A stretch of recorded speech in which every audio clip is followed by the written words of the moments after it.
Hi and welcome back to the channel. My name's Dr. Ash. I'm a doctor and a dentist, and I also run Future Doc, which is an online program to help you get into medical school. Now, this is another lesson from my online Essentials series for interviews to help you get through the final hurdle to get into medical school. And if this is your first time coming to the channel, well, I've got a full series, so check out the playlist of all the essentials of the 13 modules from my online course. And I'm going to be releasing a lot more of these, so make sure that you subscribe in the bottom corner and click hit notifications to make sure that you get updated every time I release a new video. And whether it's your first time or not, if you're enjoying these videos, please give me a like, and otherwise if you have any questions or anything you want to ask me, or even if it's just a little bit of encouragement, just pop it in the comments below.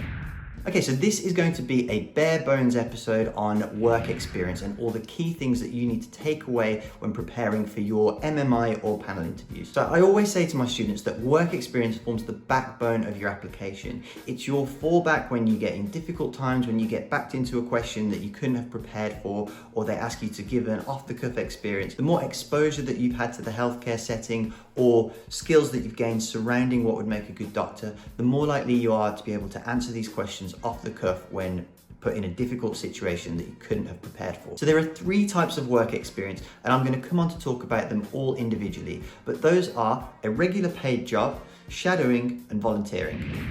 So first, let's talk about paid work. As I said, this is a summary series, so I'm going to really rattle quickly through some of the things that you need to be able to demonstrate. So the first thing that we need to know about paid work is that it's actually the transferable skills that we're taking that will relate to being a good doctor.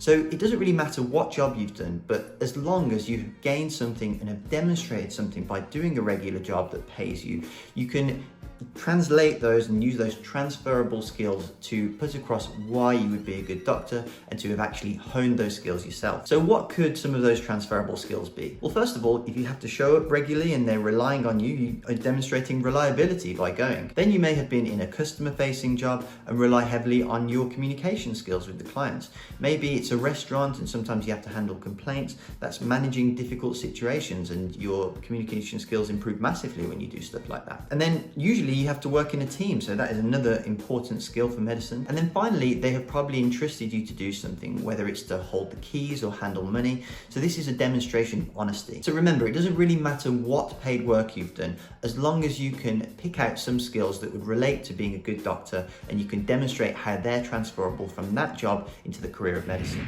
Okay, now let's talk about shadowing, which is essentially a period where you've gone to observe a doctor in the healthcare setting to get familiar with the environment. So for your shadowing, I have 5 golden rules for you.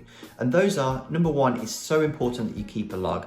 You don't realize just how much you're going to forget. And people think when something's so vivid and they've just had it fresh in their memory that they'll never forget it. But honestly, you forget the little details and all the important things that matter, that make the story come to life.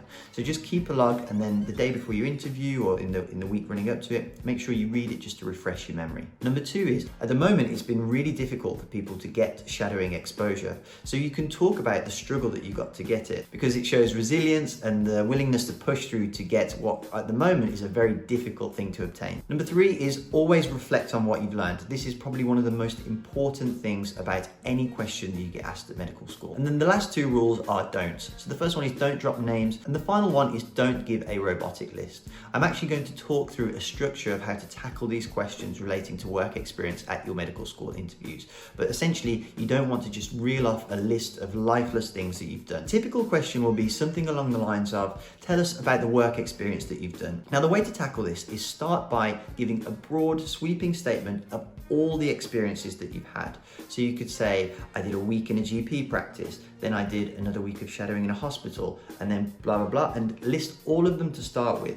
And then you say, the most notable one was ... and then go into that, okay?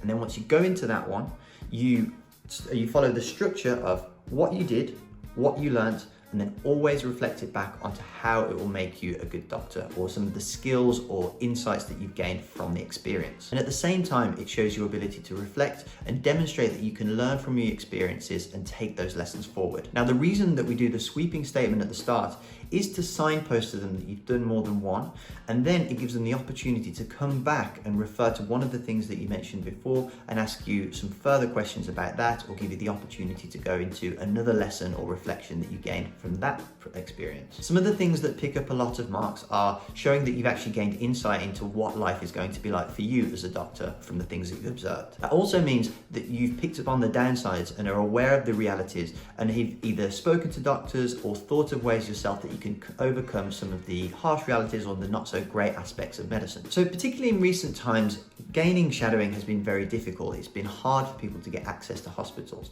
So people have been asking me lots of things about how they can get work experience and some of the things that they can do. But what I say, and I have lots of videos that you can refer to for this, but the main thing I say is it's always important to take a step back and ask yourself, what is work experience, or in this case, shadowing, trying to get out of you? So ask yourself these questions and think of alternative ways that you can do it. So some of the things that you need to gain from shadowing is understanding what the job of being a doctor is like, gaining insights into how a hospital works, knowing the positives and the negatives of life as a doctor. It's also showing dedication to actually be able to organize a placement yourself and then follow through with it.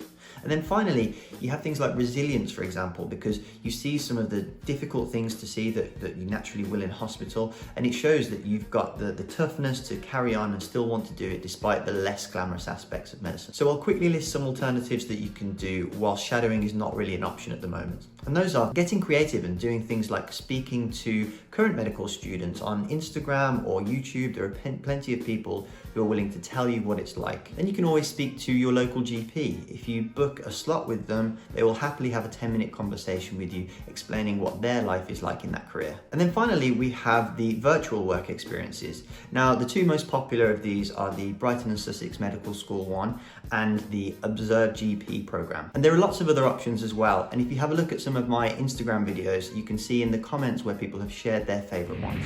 And the final element we have is volunteering.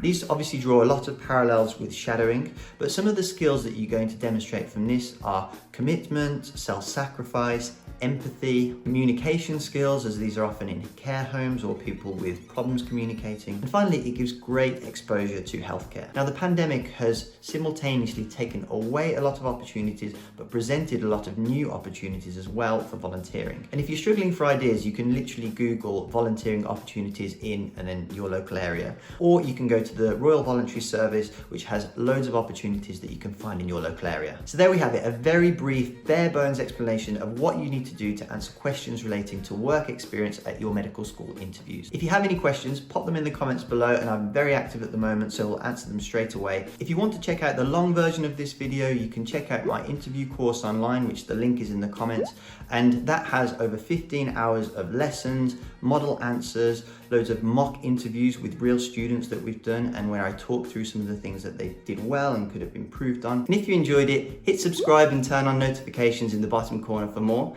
And I'll thank you very much for watching, and have a great day.